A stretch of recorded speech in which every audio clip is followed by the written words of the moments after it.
Now that we've got our general nav structure, we're going to make variants of this component, one for each section of our app.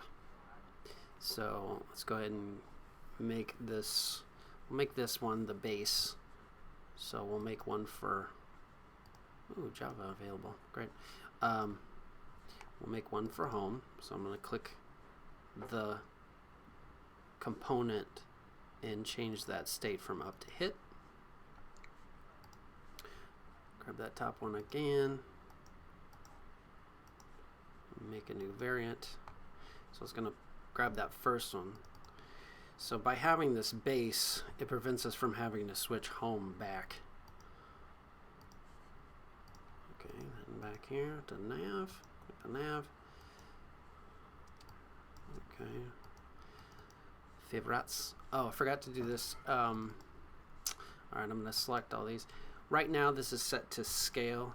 So I'm going to change this from scale from to center, like we discussed before. We don't want that skewing, etc. And I'm using the select multiples, multi-editing. That way I don't have to select, one at a time here. So a good demo of that. Hit.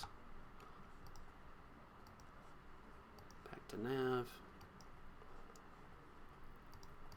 Back to nav. One for messages, one for search. Whoops, sorry. One for messages. Hit. One for search.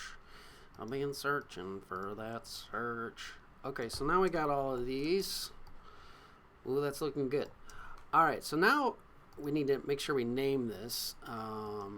So we're gonna name these each section. Okay, so the first one is section default.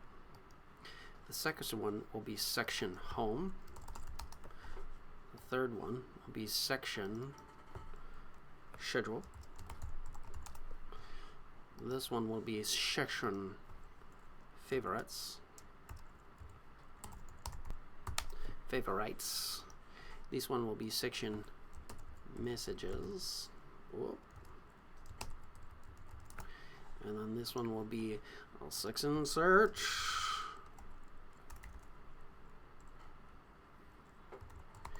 Well, I'm in searching for my girl in the section search. A little country for you. All right, so we've got that. Now the method to the madness will be explained soon.